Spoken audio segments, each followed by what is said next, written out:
मित्रों नमस्कार, मैं हूं राकेश कुमार। आप देख रहे हैं मत अभिमत। मित्रों, संविदा कर्मियों का हड़ताल अभी जारी है। हालांकि इसको लेकर तरह तरह की बातें सामने आ रही हैं।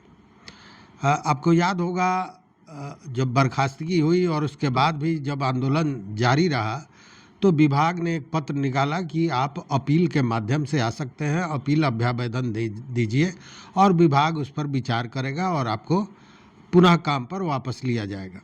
इसको लेकर रोज जो लोग अभ्यावेदन दे रहे हैं उसकी सूची भी विभाग जारी कर रही है और वो सूची अब बढ़ते बढ़ते ज़्यादा हो गई है। हालांकि उस सूची को लेकर भी कई तरह के भ्रम हैं। कहीं नाम 2 बार, किसी का नाम 3 बार, यहाँ तक कि आपको हमने दिखाया कि जिला बंदोबस्त पदाधिकारी जो होते हैं उनको भी अमीन के श्रेणी में रख दिया गया। तो ये सारी चीज़ें हैं, कहीं ना कहीं भ्रम पैदा कर रही हैं। लेकिन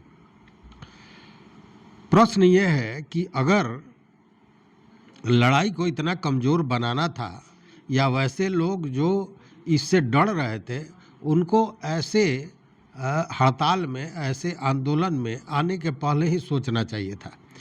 क्योंकि आप जानते हैं कि सेना में क्या किया जाता है। सेना फ्रंट पे अगर लड़ रही हो और कोई सैनिक वापस आए तो उस पर उल्टी कार्रवाई उसी का सेना करता है। मतलब जिस देश का वो सेना है उसी देश का सेना उस व्यक्ति, उस सैनिक के खिलाफ कार्रवाई करता है जो फ्रंट को छोड़ के भागने के चक्कर में होता है।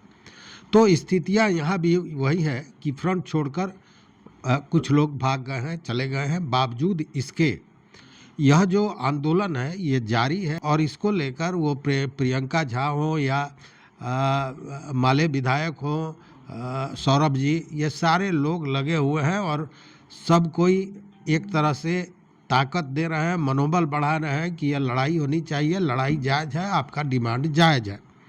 हालांकि ये दूसरी बात है कि सरकार के तरफ से कुछ भी सामने नहीं आ रहा है, कोई बातें सामने नहीं आ रहा है। उल्टे आजकल लगता है कि जैसे बर्खास्तगी का एक प्रचलन चल गया है। अभी कुछ समाचार ऐसे भी आ रहे हैं कि जो एएनएम लोग थी जो हड़ताल पर, उनको भी बर्खास्त करने की बात आई है सामने।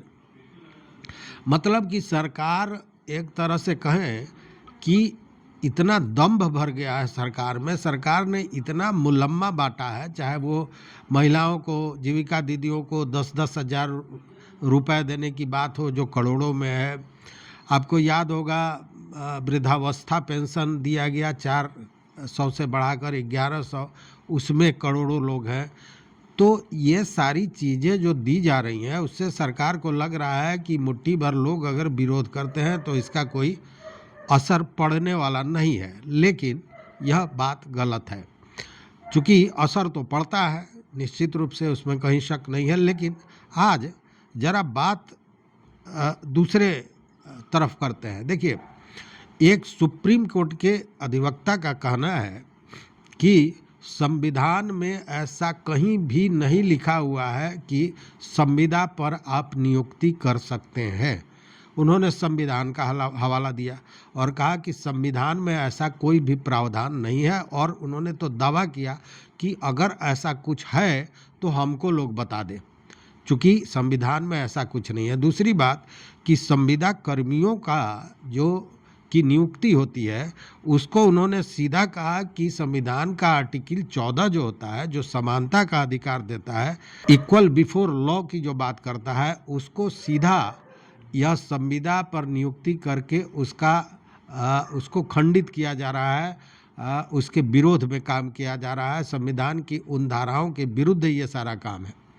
उसी तरह जो आर्टिकल 15 है जिसमें डिस्क्रिमिनेशन नहीं करने की बात है, मतलब किसी तरह का भेदभाव आप नहीं कर सकते हैं, चाहे वो जन्म के आधार पर हो, जाति के आधार पर हो, स्थान के आधार पर हो या किसी भी आधार पर हो, आप भेदभाव नहीं कर सकते। और यहाँ तो संविदा कर्मी सीधे भेदभाव के ये कहीं ना कहीं मारे हुए हैं, क्योंकि उसी पद पर वही काम करने वाला कोई दूसरा व्यक्ति जो रेगुलर है, जो नियमित है, उसके वेतन और इनके वेतन में अंतर, उनके काम की प्रकृति में और इनके काम की प्रकृति में अंतर। प्रकृति से मतलब काम सेम है, लेकिन वहाँ उनको शोषण नहीं झेलना पड़ता है और इनको ये कहा जाता है कि इतना काम नहीं किए तो कल तुमको हटा देंगे।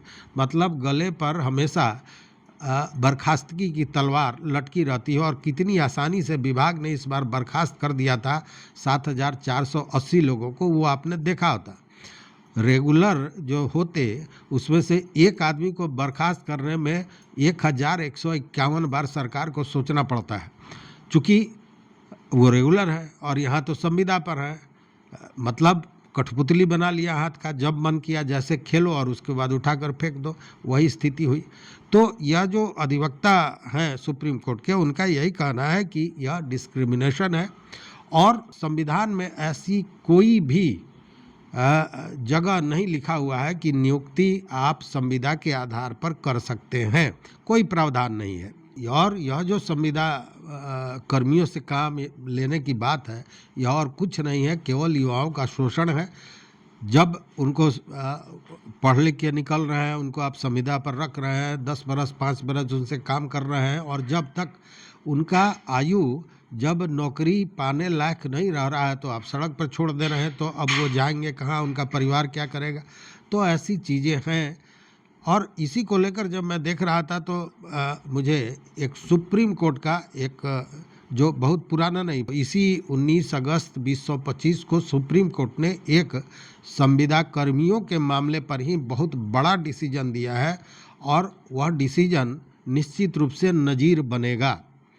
चूँकि इसके पहले जो भी मामले आते थे उसमें सुप्रीम कोर्ट क्या कहता था, मान लीजिए किसी ने ये केस किया कि हम संविदा पर थे, हमको हटा दिया गया, तो सुप्रीम कोर्ट वैसे में जो भी इसके पहले कई मामले आए हैं जिनमें मैं आपको बता सकता हूँ कि Jaggu versus union of India या श्रीपाल वर्सेज नगर निगम गाजियाबाद, इन सारे केस पर भी संविदा कर्मियों का ही मामला था और इसी को लेकर सुप्रीम कोर्ट ने डिसीजन दिया था। इसमें संविदा कर्मियों को जो इसने केस किया था उनकी सर्विस की बहाली की बात की गई थी, मतलब उनको सर्विस पे पुनः रख लिया जाए, उनको वेतन दिया जाए, ये सारी चीज़ें थी। लेकिन यह जो 19 अगस्त को सुप्रीम कोर्ट ने जो फैसला दिया है वह बहुत महत्वपूर्ण है और नज़ीर बनता है।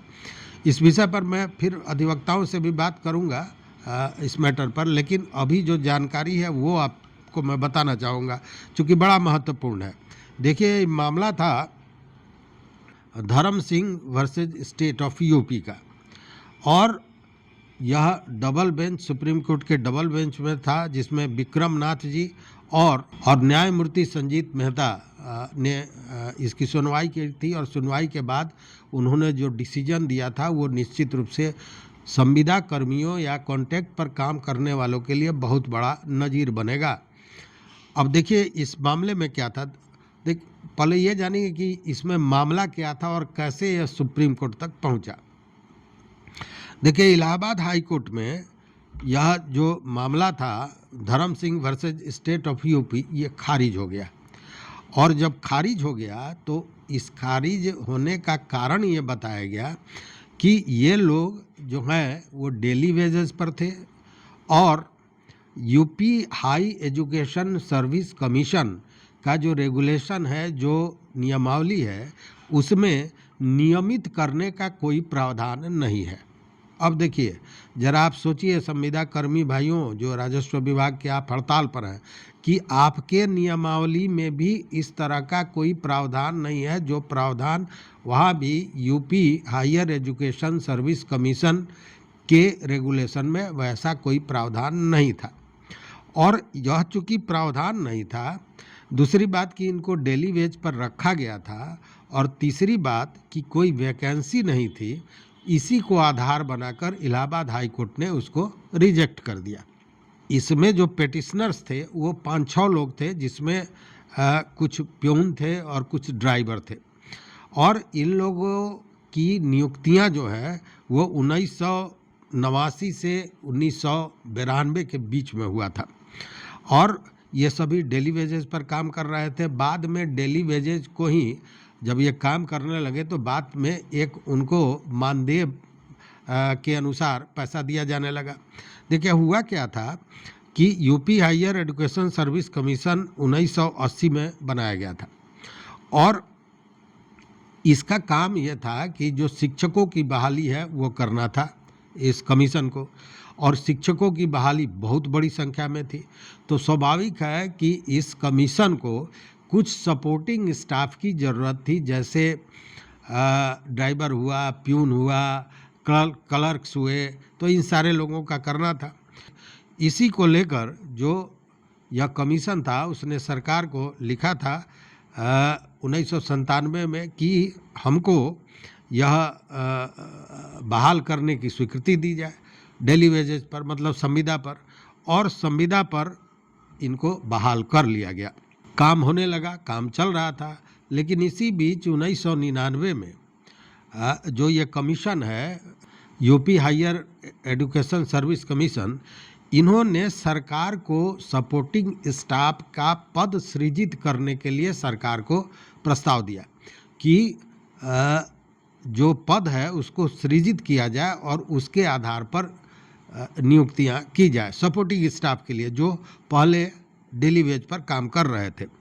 पर सरकार ने इसको वित्तीय भार बताते हुए और ये कहते हुए कि इस प्रस्ताव पर विचार नहीं किया जा सकता है चूँकि हम पद सृजित नहीं कर सकते हैं, इस मामले को एक तरह से कहें कि ठंडे बस्ते में डाल दिया गया, रद्द कर दिया गया।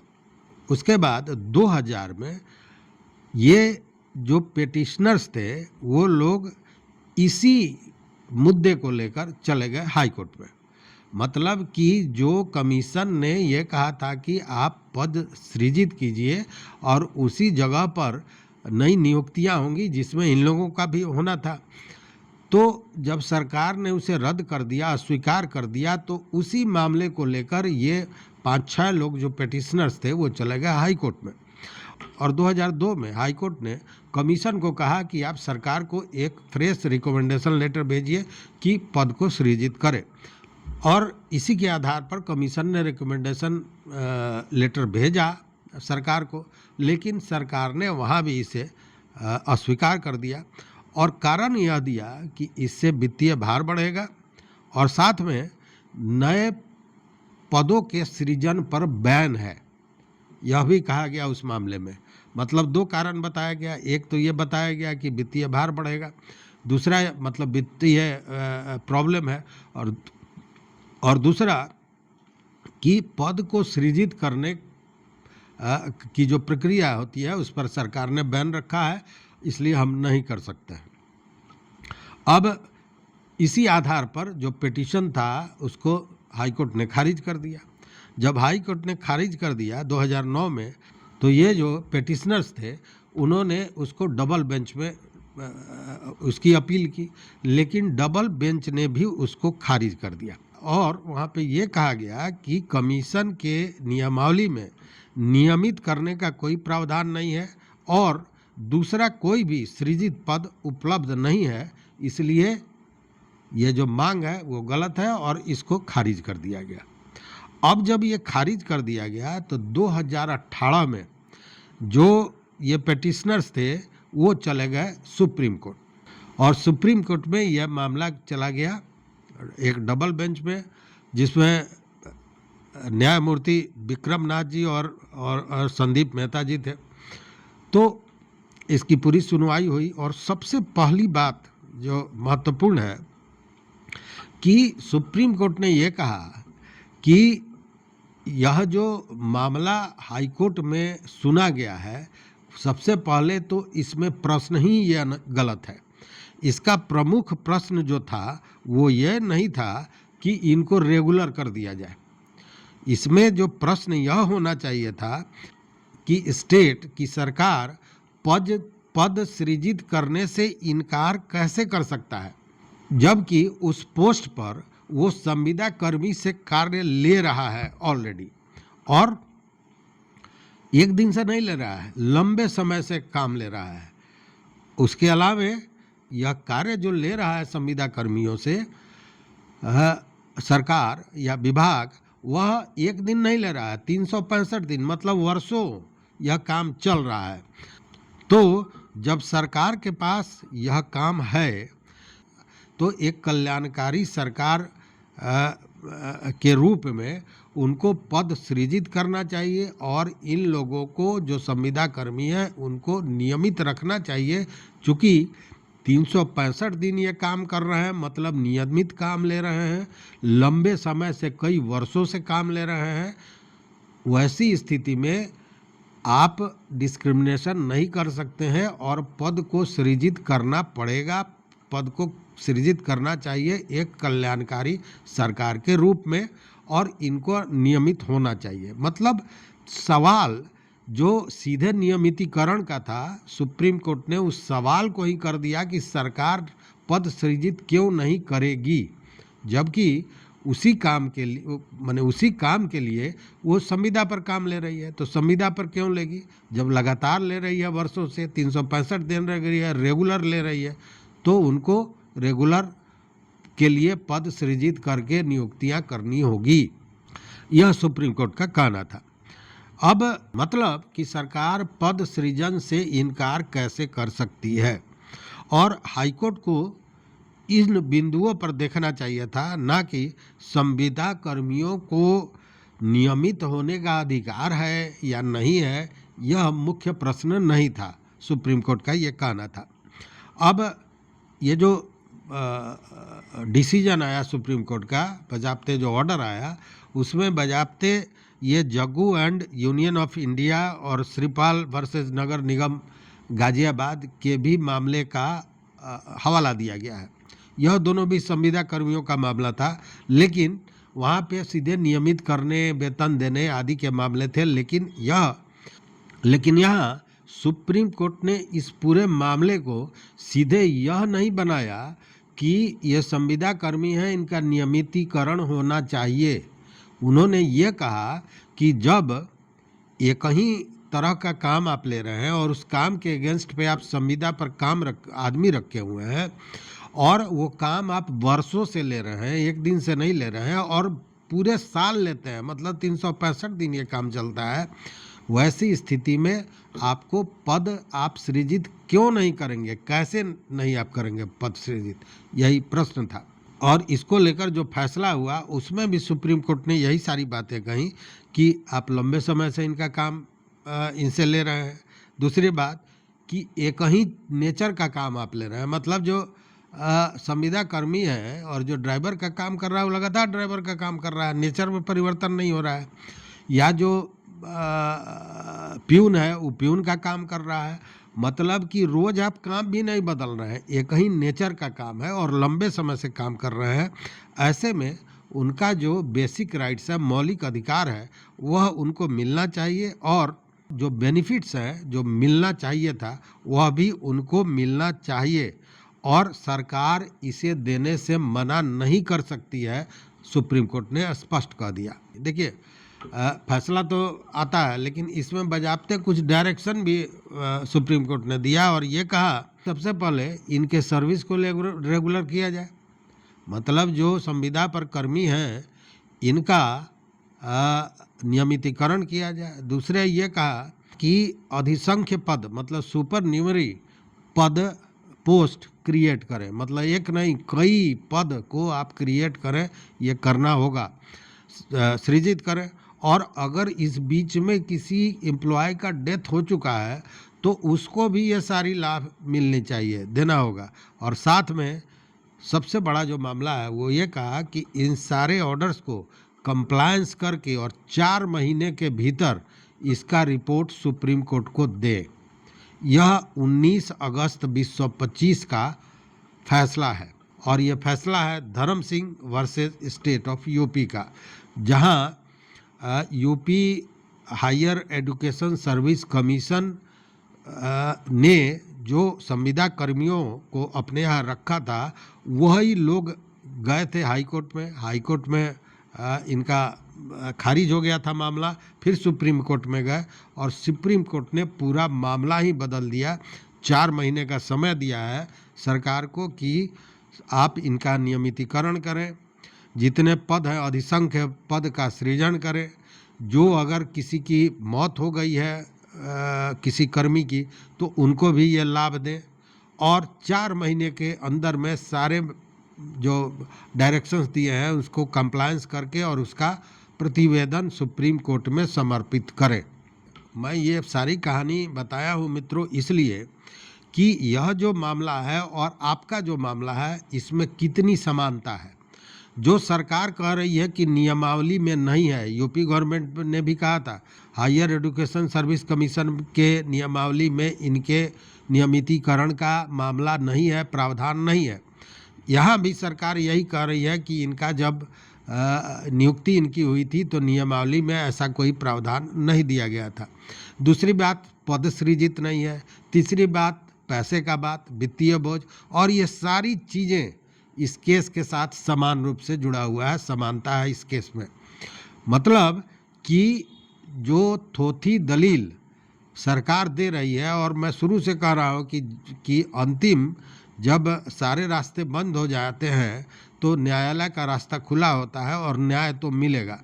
चूँकि सुप्रीम कोर्ट ने यह दिया है और वह भी हाल का है, कोई बहुत पुराना मामला नहीं है, 1 महीना पहले का मात्र डिसीजन है, तो निश्चित रूप से न्यायालय से लाभ मिलेगा। और मैंने आपको बताया था पिछले दिनों की जब इनको वापस अपील से वापस लेने की बात की गई थी तो मैंने प्रश्न उठाया था कि विभाग को क्यों अपील आवेदन मांगने की ज़रूरत पड़ी, जबकि ऑलरेडी 45 दिन के भीतर अपील करने का प्रावधान होता है। तो फिर बार बार विज्ञप्ति देकर और सूचना देकर लोगों से जो मांगा गया वो कुछ नहीं था, अपनी जान बचाने के लिए फेस सेविंग डिवाइस के रूप में इसका प्रयोग किया गया है। तो मित्रों अब जरा इसका कैलकुलेशन करके देखिए कि आप में और यह जो केस था सुप्रीम कोर्ट में इसमें क्या अंतर है। मुझे तो नहीं लगता है कि कोई अंतर है। और सुप्रीम कोर्ट ने अगर एक जगह लाभ दिया है, एक जगह जो न्याय दिया है, वो न्याय सुप्रीम कोर्ट का जो न्याय होता है वो समझिए एक तरह से नियमावली होता है, उसको बदल देना इतना आसान नहीं है। वैसे में यह पंगा पड़ेगा भारी। तो इस वीडियो में बस इतना ही। देखते रहिए मत अभिमत। मित्रों चैनल पर नए हो तो सब्सक्राइब कीजिए, लाइक कीजिए, दोस्तों के साथ शेयर कीजिए और अपना विचार जरूर दीजिए। बहुत बहुत धन्यवाद, कोटिशः आभार।